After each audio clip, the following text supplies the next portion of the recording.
नमस्कार दोस्तों, यूजे पाठशाला में आपका स्वागत है। दोस्तों, हमारे चैनल से जुड़े रहने के लिए बहुत बहुत धन्यवाद।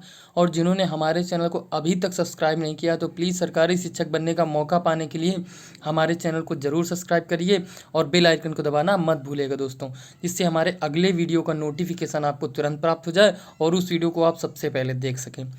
दोस्तों, आज हम लोग अंग्रेजी विषय में रूल्स ऑफ प्रोनाउन यानी प्रोनाउन के नियमों के बारे में पढ़ेंगे, उनके इरर्स के बारे में जानेंगे दोस्तों उदाहरणों की सहायता से। तो आइए स्टार्ट करते हैं। सबसे पहले रूल की ओर आते हैं दोस्तों कि पहला रूल क्या कहता है। पहला नियम कहता है किसी भी प्रोनाउन का पर्सन, नंबर तथा जेंडर अपने पूर्ववर्ती नाउन के अनुसार होता है। किसी भी प्रोनाउन का पर्सन, नंबर तथा जेंडर अपने पूर्ववर्ती नाउन के अनुसार होता है, ये याद रखेंगे। इसके एग्जाम्पल से देखते हैं कैसे। जैसे एग्जाम्पल है, Ram has lost his books. Ram has lost his books. तो यहाँ पे जो हमने यानी पर्सन, नंबर हो या जेंडर हो, पर्सन हो, नंबर हो या जेंडर हो, वो अपने पूर्ववर्ती नाउन के अनुसार ही आएगा, ये याद रखेंगे। तो इसमें कैसे है, Ram has lost his books. तो राम हमारा क्या है, पर्सन है। तो हमारा क्या यहाँ पे बुक्स के पहले क्या आया, हिज आया। क्या आया, हिज आया। तो हमारा ये किसके अनुसार लगा, राम के अनुसार लगा। राम हमारा पर्सन है, उसके अनुसार हिज लगता है। और हिज क्यों लगता है, क्योंकि वो कौन सा पर्सन है, जेंडर कौन सा है उसमें, राम हमारा मॉस्क्यूलिन जेंडर है, इसलिए हिज लगा। अगर फेमिनाइन जेंडर होता, कोई सीता होती, गीता होती, तो हर लगता। तो यहाँ पे राम हमारा मॉस्क्यूलिन जेंडर है, इसलिए हिज लगा हुआ है। अब आगे आते हैं दूसरे उदाहरण में, all the boys must do their duties. All the boys, अब यहाँ पे ऑल द बॉयज़ हमारा क्या है, बहुवचन है यहाँ दोस्तों, प्लूरल है, इसलिए यहाँ पे दियर लगा हुआ है। दियर लगा हुआ, दियर ड्यूटीज़। अब आते हैं दूसरे रूल की ओर। दूसरा नियम कहता है जब दो या दो से अधिक सिंगुलर नाउन एंड से जुड़े हों तो उनके लिए प्रोनाउन हमेशा प्लूरल नंबर में प्रयोग किया जाएगा। जब सिंगुलर नाउन हो, दो या दो से अधिक हों, एंड से जुड़े हों, तो उनके लिए प्रोनाउन हमेशा प्लूरल नंबर में प्रयोग किया जाएगा। उदाहरण की सहायता समझते दोस्तों। उदाहरण में जैसे है, राम और Shyam, Ram and Shyam have lost their books. अब देखिए सिंगुलर नंबर है, राम और श्याम, दोनों एंड से जुड़े हुए हैं, दोनों एंड से जुड़े हुए हैं। अब हमारा एंड से अगर जुड़ गए तो हमारा क्या हो जाएगा, यहाँ पे प्लूरल हो जाएगा। और वहाँ पे हमारी प्लूरल के अनुसार यहाँ पे प्रोनाउन लगेगा। क्या लगेगा, प्रोनाउन हमेशा प्लूरल नंबर का लगेगा। तो दियर बुक्स हो गया यहाँ पे। और हमारी यहाँ पे वर्ब भी हमारी कौन सी लगेगी, प्लूरल वर्ब भी लगेगी। अब आते हैं तीसरे नियम की ओर, अगले नियम की ओर। जब दो सिंगुलर नाउन्स एंड से जुड़े हों और उनसे पहले ईच या इवरी आया हो। दो सिंगुलर नाउन होंगे, एंड से जुड़े भी होंगे, लेकिन उनके प्रत्येक के पहले ईच या इवरी आया हो तो उसके वर्ब तथा प्रोनाउन सिंगुलर ही होंगे। अब हमने पढ़ा था पहले कि दो एंड से जुड़े हों तो प्रोनाउन हमेशा प्लूरल नंबर में आएगा, वर्ब भी प्लूरल आएगी। अब यहाँ अगर ईच या इवरी लगा हुआ है हमारे दोनों सिंगुलर नाउन के पहले एंड से जुड़े होने के बावजूद भी, तो हमारा वहाँ पे वर्ब जो सिंगुलर आएगी और प्रोनाउन भी सिंगुलर ही आएगा। कैसे दोस्तों, उदाहरण में देखते हैं कि each boy and each man, each boy and each man, यानी यहाँ पे प्रत्येक की बात कर रहा है, सिंगुलर हो जाएगा। यहाँ पे has lost, has got his share, यहाँ पे देखिए वर्ब भी हैज, सिंगुलर वर्ब यूज की गई है, और हिज भी है हमारा, सिंगुलर भी यूज किया गया है। ई चीज़ के हिसाब से सिंगुलर ही यूज किया गया है, मास्कुलिन जेंडर के हिसाब से हिज लगा हुआ है। Each of Ram and Mohan, अगर ऐसे भी लिखा हो, ईच ऑफ का प्रयोग किया जाए और राम एंड मोहन ऐसे लिखा हुआ हो तो वहाँ भी ऐसे ही होगा, सिंगुलर ही वर्ब का यूज होगा और सिंगुलर ही प्रोनाउन का यूज होगा।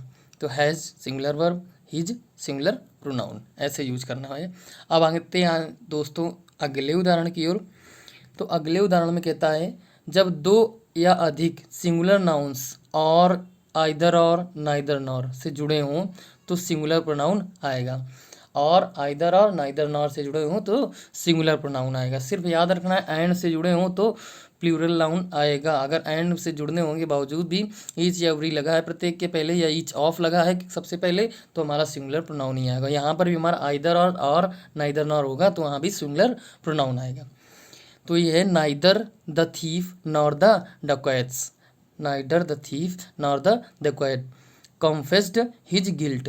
अब यहाँ पर नाइदर नॉर का यूज हुआ है, इसलिए हमारा यहाँ पे हिज जो है सिंगुलर प्रोनाउन आया हुआ है, सिंगुलर प्रोनाउन आया हुआ है। अब यहाँ पे either Sohan or Rohan, either Sohan or Rohan has bought his pen, यहाँ पे देखिए दोस्तों सिंगुलर नाउन प्रोनाउन का ही प्रयोग किया गया है। अब आगे आते हैं अगले रूल की ओर।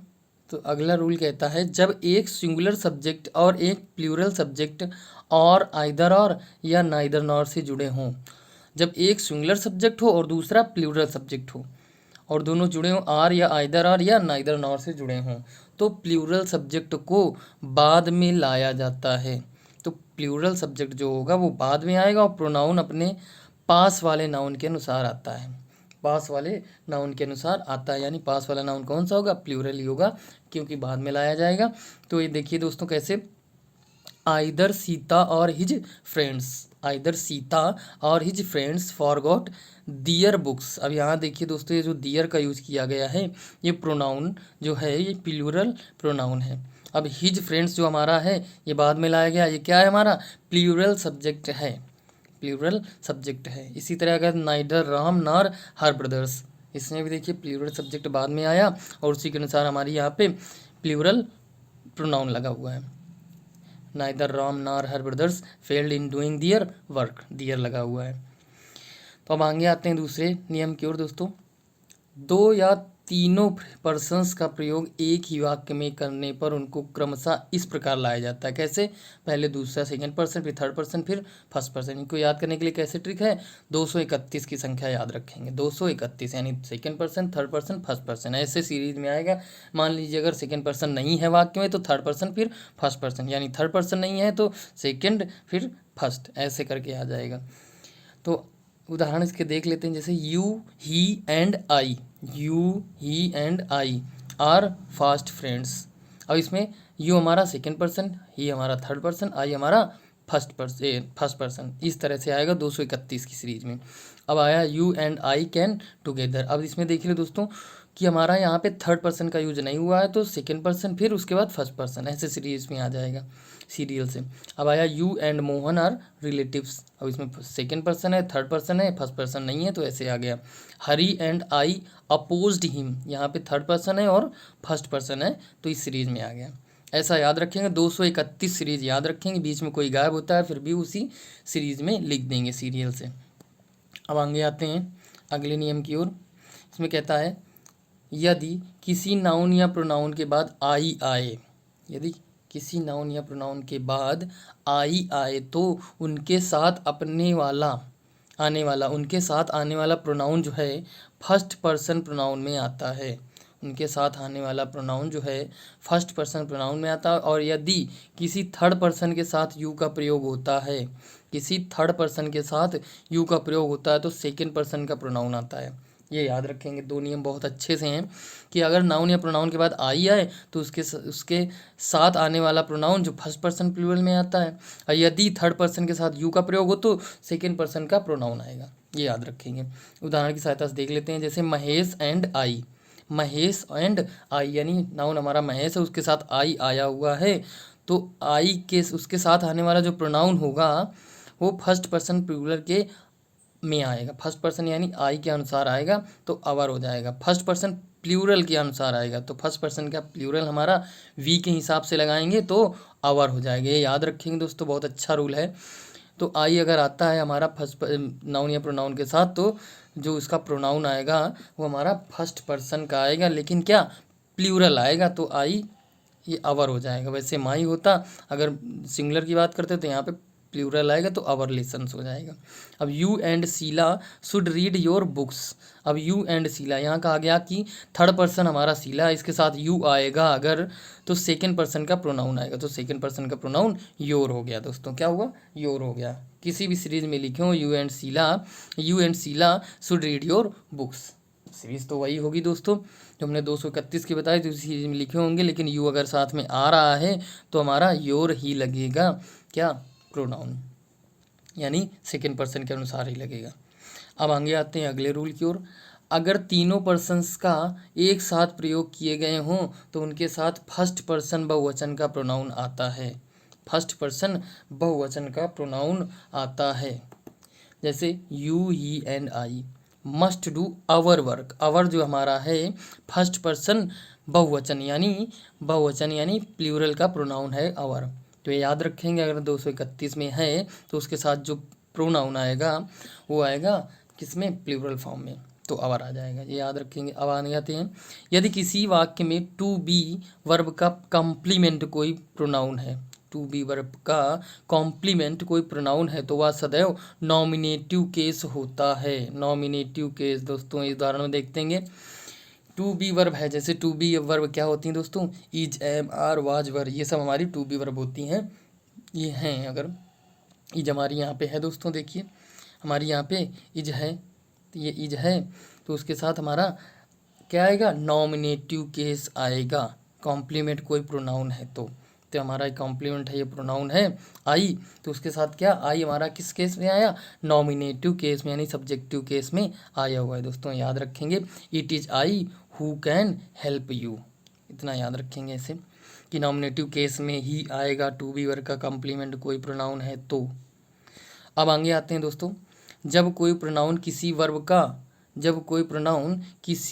वर्ब या प्रीपोजिशन का ऑब्जेक्ट हो तो वह हमेशा ऑब्जेक्टिव केस में किया जाता है, तो वह हमेशा ऑब्जेक्टिव केस में यूज किया जाता है, यानी प्रयोग किया जाता है। जब कोई प्रोनाउन किसी वर्ब या प्रीपोजिशन का ऑब्जेक्ट हो, प्रोनाउन जो हमारा है प्रीपोजिशन या वर्ब का ऑब्जेक्ट हो तो हमेशा ऑब्जेक्टिव केस में प्रयोग किया जाता है। जैसे यहाँ पे उदाहरण में देखते हैं दोस्तों कि it is for him to consider. अब देखिए दोस्तों, फॉर जो हमारा है, ये फॉर है, ये हमारा प्रीपोजिशन है। अब प्रीपोजिशन का ऑब्जेक्टिव केस ही हमारा आगे यूज किया जाएगा प्रोनाउन का, तो हमेशा ऑब्जेक्टिव केस ही यूज किया जाएगा। और ये हमारा जो है ये ऑब्जेक्ट है हमारा हिम, किसका ऑब्जेक्ट, फॉर का, तो ये हमारा प्रीपोजिशन का ऑब्जेक्ट है, इसलिए यहाँ पे ऑब्जेक्टिव केस ही हमेशा यूज होगा, ये याद रखेंगे। इट इज़ फॉर हिम होगा, ना कि ही होगा, इट इज़ फॉर हिम होगा, ये याद रखेंगे। अब आगे आते हैं दूसरे रूल की ओर। तो इसमें कहता है जब किसी प्रोनाउन का प्रयोग कंजंक्शन एज या दैट के बाद हो, कंजंक्शन एज या दैट के बाद हो तो इसका केस वही होगा जो पूर्व नाउन या प्रोनाउन का होगा। इसका केस वही होगा जो पूर्व नाउन या प्रोनाउन का, यानी पूर्व में अगर नाउन हमारा नॉमिनेटिव केस में है तो वो भी हमारा नॉमिनेटिव केस आएगा। अगर सब्जेक्टिव मतलब यानी अगर नॉमिनेटिव नहीं है, ऑब्जेक्टिव केस है तो ऑब्जेक्टिव केस ही आएगा, पजेसिव है तो पजेसिव आएगा। तो यहाँ देखते हैं जब किसी प्रोनाउन का प्रयोग कंजंक्शन एज या दैट के बाद हो, एज या दैट के बाद, ये देखिए एज है तो इसका केस वही होगा जो पूर्ण नाउन होगा। तो पूर्ण नाउन क्या है, ही। उदाहरण में he is as willing as I, अब ये एज का यूज हुआ है हमारा दोस्तों, तो ही हमारा एज के पहले कौन सा है, नॉमिनेटिव केस है, यानी सब्जेक्टिव केस है, तो आई का प्रयोग भी हमारा सब्जेक्टिव केस ही आई का प्रयोग किया गया है, ना कि मी और माई का प्रयोग नहीं किया गया है। यहाँ सिर्फ सब्जेक्टिव केस आई का ही प्रयोग किया जाएगा, क्योंकि यहाँ बीच में एज या दैट का प्रयोग किया गया इसलिए। अब आगे आते हैं दोस्तों अगले नियम की ओर। ईच अदर दो व्यक्तियों के लिए तथा वन अनदर दो से अधिक व्यक्तियों के लिए प्रयुक्त होता है, याद रखेंगे। ईच अदर जो है वो दो व्यक्तियों के लिए होगा, वन अनदर है दो से अधिक व्यक्तियों के लिए होगा। तो आते हैं Ram and Sita love each other. यहाँ देखिए राम और सीता दो व्यक्ति हैं, इसलिए ईच अदर का प्रयोग किया गया, सीधी सी बात है। अब these childrens love one another, these children से हमारा तीन से ज़्यादा के लिए भी प्रयोग होगा, तीन के लिए भी प्रयोग होगा, यानी दो से अधिक के लिए प्रयोग हो गया है दीज चिल्ड्रंस में, तो इसलिए हमारा वन अनदर यहाँ पे होगा, दो से अधिक के लिए वन अनदर, ये याद रखेंगे। इतना बहुत अच्छा रूल है ये भी। अब आगे आते हैं, जब प्रोनाउन वन सब्जेक्ट की तरह प्रयोग हो तो उस वाक्य में सभी प्रोनाउंस के स्थान पर वन या वंस आएगा, प्रोनाउंस के स्थान पर वन या वंस आएगा, वन सब्जेक्ट अगर होगा तो वो तो ये सिंपल सी बात है दोस्तों। उदाहरण में देखते हैं, one should do once duty, अगर वन हमारा ये सब्जेक्टिव है तो उसका ऑब्जेक्टिव केस वंस ही आएगा या वन आएगा, इतना तो याद ही रखेंगे दोस्तों। अब आगे आते हैं, आगे कहता है रूल में, रिफ्लेक्सिव प्रोनाउन अकेला किसी वर्ब का सब्जेक्ट नहीं बनता, इससे पहले उसका साधारण प्रोनाउन का प्रयोग आवश्यक है, उसके पहले उसका साधारण प्रोनाउन का प्रयोग आवश्यक है। अब रिफ्लेक्सिव प्रोनाउन हम लोग पढ़ चुके हैं दोस्तों, इसके पहली क्लास में प्रोनाउन के नियमों में पढ़ा था। रिफ्लेक्सिव प्रोनाउन जैसे माई सेल्फ, योर सेल्फ्स, वगैरह वगैरह ऐसे आते हैं, तो सेल्फ लगाकर जो आते हैं तो हमारे रिफ्लेक्सिव प्रोनाउन होते हैं। तो यही कह रहा है रिफ्लेक्सिव प्रोनाउन अकेला किसी वर्ब का सब्जेक्ट नहीं बनता, इससे पहले उसका साधारण प्रोनाउन का प्रयोग होता है। जैसे यहाँ पे I myself can do it, I हमारा यूज किया गया है तभी माई सेल्फ यूज किया गया। माई सेल्फ के साथ आई जरूरी है दोस्तों, माई सेल्फ अकेले नहीं आएगा, आई उसके साथ में आएगा, यानी उसका सब्जेक्ट जरूर आएगा उसके साथ में। तो इतना याद रखेंगे। अब आगे आते हैं दूसरे रूल की ओर। इसमें देखते हैं दोस्तों, कहता है अवेल, बिलेक, absent, acquit, revenge, pride, enjoy, drink, over, sleep, resign, apply आदि के साथ रिफ्लेक्सिव प्रोनाउन का प्रयोग आवश्यक है। रिफ्लेक्सिव प्रोनाउन का प्रयोग आवश्यक है। इसमें कैसे, जैसे एग्जाम्पल में देखते हैं आई प्राइडेड माई सेल्फ, यानी दोस्तों माई सेल्फ का यूज किया गया है यहाँ पे, आवश्यक है माई सेल्फ का योग क्योंकि प्राइडेड यूज किया गया। प्राइड हमारा जो शब्द है उसके साथ जो है रिफ्लेक्सिव प्रोनाउन अवश्य लगेगा। अब यहीं पे जैसे आई सेल अवेल माई सेल्फ, ये अवेल के साथ भी माई सेल्फ जरूर लगेगा, avail my self of his opportunity. तो याद रखेंगे, शब्द याद कर लेंगे दोस्तों, इनके साथ रिफ्लेक्सिव प्रोनाउन का यूज अति आवश्यक है दोस्तों, याद रखेंगे। अब आगे आते हैं दूसरे नियम की ओर। इसमें कहता है कीप हो गया, हाइड हो गया, कंसील हो गया, ब्रेक हो गया, रेस्ट हो गया, स्प्रेड हो गया, क्वालिटी, फीड, स्मोक, ये आदि शब्द हैं, इनके साथ रिफ्लेक्सिव प्रोनाउन कभी प्रयोग नहीं होता, कभी भी इनके साथ रिफ्लेक्सिव प्रोनाउन का यूज नहीं किया जाएगा। जैसे एग्जाम्पल में देखते हैं the dacoits hide themselves in the forest. अब हाइड के साथ हमारा कभी भी रिफ्लेक्सिव प्रोनाउन नहीं यूज होगा दोस्तों, रिफ्लेक्सिव प्रोनाउन नहीं यूज होगा, तो ये हटा देगी। ये इरर में पूछा जा सकता है दोस्तों, ये देमसेल्फ लगा के आ जाएगा तो उसको हटाना होगा। अब आगे आते हैं अगले रूल की ओर कि बट, एक्सेप्ट, बिटवीन तथा लेट के बाद प्रोनाउन ऑब्जेक्टिव केस में आता है, जबकि सच एज के पश्चात सब्जेक्टिव केस में आता है। बट, एक्सेप्ट, बिटवीन या लेट के बाद प्रोनाउन सब्जेक्ट ऑब्जेक्टिव केस में, जबकि सच एज के बाद ऑफ सब्जेक्टिव केस में आता है। जैसे एग्जाम्पल में everyone laugh but me, everyone laugh but me, यानी बट आया हमारा दोस्तों, तो ये बट के साथ क्या होगा, बट एक्सेप्ट बिटवीन लेट के साथ प्रोनाउन हमेशा ऑब्जेक्टिव केस में, यानी आई का ऑब्जेक्टिव केस मी लगेगा दोस्तों। अब आगे आते हैं let's laugh away our sorrows. अब लेट अस, इसका सच एज के बाद जो let us laugh away our sorrows, इसमें जैसे देखा गया कि दोस्तों लेट लिखा है, तो लेट के साथ भी क्या होगा दोस्तों, लेट के साथ भी ऑब्जेक्टिव केस ही आएगा, तो यहाँ पे वी का ऑब्जेक्टिव केस अस आया है दोस्तों, ये याद रखेंगे। लेट हो गया, एक्सेप्ट हो गया, बट हो गया, बिटवीन के साथ में प्रोनाउन हमेशा ऑब्जेक्टिव केस में आएगा, याद रखेंगे। अब आगे आते हैं अगले नियम की ओर। आइदर और नाइदर दो वस्तुएं या व्यक्तियों के संबंध में, जबकि दो से अधिक के संबंध में एनी या नन का प्रयोग होता है। आइदर या नाइदर दो व्यक्तियों या वस्तुओं के संबंध में, जबकि दो से अधिक व्यक्तियों के लिए एनी या नन का प्रयोग किया जाता है। अब either of you can take it, either of you can take it. अब इसमें आइदर ऑफ यू यानी दो व्यक्तियों का ही प्रयोग किया गया, या दो वस्तुओं यानी दो यू है तो हमारा दो व्यक्तियों के लिए संबंध में है। अब यहाँ पे नन का प्रयोग जो किया गया है, नन ऑफ 5 बॉयज, यानी दो से अधिक बच्चों के लिए प्रयोग किया, यानी दो से अधिक व्यक्तियों के लिए प्रयोग किया गया, तो यहाँ पे नन का प्रयोग किया गया है। आइदर हमारा दो के लिए प्रयोग होगा, नाइदर भी दो के लिए होगा, जबकि एनी और नन दो से अधिक के लिए प्रयोग होगा, ये याद रखेंगे। अब आगे आते हैं दोस्तों अगले रूल की ओर कि जब रिलेटिव प्रोनाउन क्रिया का सब्जेक्ट हो, जब रिलेटिव प्रोनाउन क्रिया का सब्जेक्ट हो तो क्रिया रिलेटिव प्रोनाउन के एंटीसीडेंट यानी पूर्ववर्ती के नंबर और पर्सन्स के अनुसार लगेगी। रिलेटिव प्रोनाउन क्रिया का सब्जेक्ट हो यदि, और क्रिया यानी रिलेटिव प्रोनाउन के एंटीसीडेंट के नंबर और पर्सन के अनुसार लगेगी। तो ये कैसे दोस्तों, उदाहरण में समझेंगे।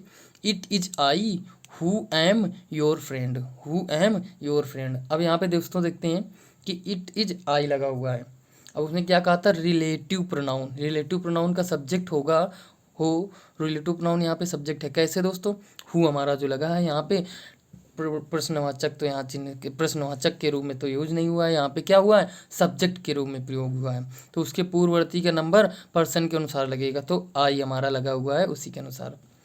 तो हो गया it is I who am your friend, I जो है हमारा उसी के अनुसार क्या लगा, यहाँ पे एम लगा है, तो आई के अनुसार यहाँ पे एम लगा हुआ दोस्तों। जैसे this is one of the boys who have stolen the books. अब यहाँ पे जो वर्ब का यूज भी किया गया है वो बॉयज़ के अनुसार ही किया गया है दोस्तों। कौन सी? हैव लगा हुआ है हु के साथ, बॉयज़ का हु प्रयोग किया गया है रिलेटिव प्रोनाउन, उसके साथ हैव वर्ब की सेकेंड फॉर्म भी, वर्ब की मतलब प्लूरल फॉर्म का भी यूज़ किया गया है, ये भी याद रखेंगे दोस्तों। अब आगे आते हैं अगले रूल की ओर, जो यहीं पर है कि जैसे कहता है रिलेटिव प्रोनाउन हु का प्रयोग मनुष्यों के लिए, हुम का प्रयोग भी मनुष्यों के लिए, जबकि हुज का प्रयोग साधारणतया व्यक्तियों के लिए, किंतु कभी कभी निर्जीव वस्तुओं के लिए भी प्रयोग होता है। हु का प्रयोग हम मनुष्यों के लिए सिर्फ करते हैं, हुम का प्रयोग भी मनुष्यों के लिए, जबकि हुज का प्रयोग साधारणतया तो मनुष्यों यानी व्यक्तियों के लिए होता है, किंतु कभी कभी निर्जीव वस्तुओं के भी ये हो जाता है। तो कैसे दोस्तों, उदाहरण की सहायता से समझेंगे इनको। जैसे लिखा है द बॉय हु, बॉय के लिए जो यूज किया गया है दोस्तों वही चीज़ है एंटीसीडेंट वाला, जो बॉय है उसके लिए हु का प्रयोग किया गया है। तो हु हमारा किसके लिए प्रयोग हुआ? बॉय के लिए, यानी मनुष्य के लिए प्रयोग हुआ। तो ये हमारा यहाँ से सिद्ध होता है the boy who is sitting in the corner reads my class, reads in my class. तो यहाँ बॉय के लिए हु का प्रयोग किया गया है, यानी मनुष्य के लिए। अब दिस इज द बॉय हुम आई लव, हुम का प्रयोग भी यहाँ किसके लिए? बॉय के लिए किया गया है। तो बॉय हमारा क्या? सजीव है, यानी मनुष्य है, उसके लिए हुम का प्रयोग किया गया है। अब I know the women whose husband was arrested. अब यहाँ पे वुमेन है दोस्तों, ये मनुष्य है, इसके लिए हुज का प्रयोग किया गया है। हुज का प्रयोग मनुष्यों के लिए भी होता है और निर्जीव वस्तुओं के लिए भी होता है। The sun whose rays give life to the earth is a source of energy. अब यहाँ देखिए दोस्तों, निर्जीव वस्तु हमारा सन है, उसके लिए भी हुज का प्रयोग किया गया है। तो यही है हमारा हुज का प्रयोग दोनों के लिए, बाकी हु और हुम का प्रयोग निर्सजीव वस्तु यानी मनुष्यों के लिए प्रयोग होता है। इतना याद रखेंगे। अब आगे आते हैं दोस्तों विच का प्रयोग। विच का प्रयोग की बात करें तो विच का प्रयोग है वस्तुओं तथा जानवरों के लिए होता है, वस्तुओं तथा जानवरों के लिए होता है। जैसे I have lost the book which I bought yesterday. Which का प्रयोग यहाँ बुक के लिए हुआ, मतलब वस्तु के लिए हुआ। अब यहाँ पे the horse which I bought has won the race, horse यानी जानवर के लिए भी हुआ, बुक वस्तु के लिए, यहाँ जानवर के लिए भी विच का प्रयोग होता है। अब दैट का प्रयोग की बात करें, दैट का प्रयोग व्यक्तियों तथा वस्तुओं के लिए होता है, व्यक्तियों तथा वस्तुओं के लिए, दोनों के लिए दैट का प्रयोग होता है। एग्जाम्पल में देखते हैं uneasy lies the head that wears the crown, uneasy lies the head that wears the crown. यहाँ पे देखिए वस्तुओं के लिए भी हुआ दोस्तों दैट का प्रयोग। अब आगे आते द प्लेन, द प्लेन ये हमारा वस्तु है दोस्तों, ये प्लेन हमारा वस्तु है, तो इसके लिए भी दैट का प्रयोग हुआ है, इसके लिए भी दैट का प्रयोग हुआ है। तो यहाँ हमारा दैट का प्रयोग व्यक्तियों और वस्तुओं दोनों के लिए हुआ है, इतना याद रखेंगे। अब आगे आते हैं अगले नियम की ओर। तो लिखा है जब पूर्ववर्ती यानी एंटीसीडेंट के पहले सम यानी सेम या सच का प्रयोग हो तो उसके साथ साधारणतया रिलेटिव प्रोनाउन एज का प्रयोग होगा। जब पूर्ववर्ती के पहले सेम या सच का प्रयोग हो तो उसके बाद साधारणतया रिलेटिव प्रोनाउन एज का प्रयोग होगा। सेम है हमारा, सेम, तो उसके पहले उसके बाद एज का प्रयोग हुआ है, साधारणतया रिलेटिव प्रोनाउन एज का प्रयोग हुआ है। सच है हमारा, वहाँ भी एज का प्रयोग हुआ, जैसे this is the same pen, this is the same pen as I gave you, तो सेम का प्रयोग हुआ इसलिए रिलेटिव प्रोनाउन एज का प्रयोग हुआ है। अब यहाँ such boys as are careless suffer in their life, ये याद रखेंगे, इसमें भी जैसे सच का प्रयोग हुआ इसलिए रिलेटिव प्रोनाउन हमारा एज का प्रयोग किया गया है। तो सेम और सच के लिए जो रिलेटिव प्रोनाउन यूज होगा वो हमारा एज प्रयोग होगा, क्या होगा? एज। अब आगे आते हैं, अगला नियम कहता है रिलेटिव प्रोनाउन को जितना संभव हो सके अपने एंटीसीडेंट के समीप रखना चाहिए दोस्तों, एंटीसीडेंट के जितना समीप होगा वही अच्छा है। जैसे द वॉच, अभी हमारा एंटीसीडेंट है, तो द वॉच विच, इसी के जितना सही समीप रखेंगे उतना ही अच्छा होगा। The watch which I bought yesterday was lost, तो हमारा विच का प्रयोग उतना समीप ही करना जितना संभव हो सके। अब आगे आते हैं, जैसे हु अथवा विच के स्थान पर रिलेटिव प्रोनाउन दैट का प्रयोग निम्न अवस्थाओं में किया जाता है। हु अथवा विच के स्थान पर रिलेटिव प्रोनाउन दैट का प्रयोग भी किया जा सकता है, वो कौन कौन सी अवस्थाएं वो देखेंगे दोस्तों। तो कौन कौन सी अवस्था है? पहली अवस्था देखते हैं कि सुपरलेटिव डिग्री के एडजेक्टिव के पश्चात, सुपरलेटिव डिग्री के एडजेक्टिव के पश्चात भी दैट का प्रयोग करते हैं। जैसे एडजेक्टिव हमारा क्या है? बेस्ट होता है, तो this is the best that he could do, तो यहाँ पे हम लोग दैट का प्रयोग करेंगे। कैसा? दैट का प्रयोग, this is the best that he could do, यानी एडजेक्टिव के पश्चात हम लोग द बेस्ट लिखा है जो, उसके पश्चात हम लोग दैट का प्रयोग करेंगे। अब आता है all, any, none, nothing, only आदि शब्दों के पश्चात भी दैट का प्रयोग होता है दोस्तों। किसका? दैट का प्रयोग होता है। जैसे all that glitters is not gold, all that glitters is not gold, ये तो फेमस है वाक्य, इसको याद रखेंगे। ऑल दैट ग्लिटर्स, दैट होगा यहाँ पे, विच नहीं होगा दोस्तों, क्या होगा? दैट होगा। There is nothing that, there is nothing के बाद भी दैट का प्रयोग होगा। अब you may take any pen, any लिखा है दोस्तों, एनी लिखा है तो एनी के बाद भी हमारा दैट का प्रयोग हुआ। किसका? दैट का प्रयोग हुआ, ये याद रखेंगे। अब आगे आते हैं, तीसरा रूल क्या कहता है इसका, दैट का प्रयोग का, कि हु तथा व्हाट आदि इंट्रोगेटिव प्रोनाउंस के पश्चात भी हमारा दैट का प्रयोग होगा। जैसे लिखा हुआ है what is it, what is it, और ये हमारे इंट्रोगेटिव प्रोनाउन हैं दोस्तों। अब इनके पश्चात भी हमारा क्या? दैट का प्रयोग होगा। ये देखिए दैट का प्रयोग, who what is it that makes you fearless। अब who am I that should help you, अब हु के साथ भी हमारा क्या लगा हुआ है? हु अगर है, व्हाट अगर है इंट्रोगेटिव प्रोनाउन के रूप में है तो उनके पश्चात दैट का प्रयोग होगा दोस्तों। अब आगे आते हैं, चौथा रूल इसका क्या कहता है कि दो एंटीसीडेंट्स के पश्चात जब उनमें से एक व्यक्ति को तथा दूसरा किसी जानवर या वस्तु को इंगित करता है। एंटीसीडेंट के पश्चात, दो एंटीसीडेंट है, उनके पश्चात जब उनमें से एक व्यक्ति को तथा दूसरा किसी जानवर या वस्तु को इंगित करे तब हमारा दैट का प्रयोग होगा। जैसे जैसे उदाहरण कहता है दोस्तों कि the boy and his dog, यानी देखिए एक व्यक्ति है उसमें, उनमें से एक व्यक्ति हो गया बॉय हमारा, दूसरा जानवर हो गया डॉग, तो उसके बाद हम लोग दैट का प्रयोग करेंगे। ये भी याद रखेंगी कि एंटीसीडेंट के पश्चात, दो एंटीसीडेंट हमारे हैं, उनके पश्चात जब उनमें से एक व्यक्ति हो यानी बॉय है हमारा और एक जानवर हो यानी डॉग है हमारा, तो उसके पश्चात वस्तु को अगर इंगित करता है तो हमारा दैट का प्रयोग होगा। तो यहाँ the boy and his dog that had entered my house were locked, तो यहाँ क्या? जब एक व्यक्ति और एक जानवर हो तो उसके बाद दैट का प्रयोग, ये याद रखेंगे दोस्तों। तो ये हुए हमारे प्रोनाउन के रूल दोस्तों। तो इस वीडियो को देखिए दोस्तों, लाइक करिए और कमेंट में ज़रूर बताइए कि कैसा लगा वीडियो। कोई भी प्रॉब्लम हो तो कमेंट में ज़रूर पूछ सकते हैं दोस्तों, हम उसका जल्दी से निवारण करेंगे। और हमारे इस वीडियो को देखते रहिएगा दोस्तों, हमारे चैनल को सब्सक्राइब करना मत भूलिएगा। अगर सरकारी विद्यालय में एक सीट पक्की करना चाहते हैं तो ज़रूर यूजे पाठशाला को सब्सक्राइब करिए दोस्तों। बेल आइकन को दबाना मत भूलिएगा, जिससे हमारे अगले वीडियो का नोटिफिकेशन आपको तुरंत प्राप्त हो जाए और उस वीडियो को आप तुरंत देख सकें दोस्तों, सबसे पहले देख सकें। तो मिलेंगे आप अगले वीडियो में नए अंदाज में दोस्तों। जय हिंद।